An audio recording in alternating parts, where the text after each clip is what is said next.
once you are done with your design and the teacher has approved it, your next step is to go up to the upper left corner and click on the icon that says Tinkercad.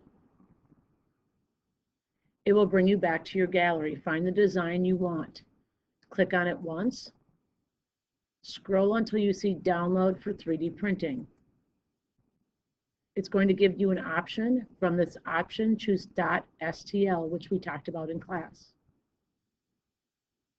Look to the lower left of your corner where it says 3D and it says the name of your print.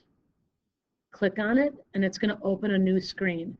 This screen is what the actual 3D printing screen is, and this is what it would look like on the print bed. From here, you're going to go File, Save as a Project. Over in the Saved inbox, you're going to find the Drop folder, so it says Drop. Click on it. Scroll and find my name, which is at the bottom since it starts with a T and it's alphabetical. Double click on it. Choose 6th grade by double clicking on it. And then what color of filament do you want to put it in? So let's say I want to put it in black. I would double click on black. Then I would highlight where it says file name and put it as my first and last name, no space between it, and hit save.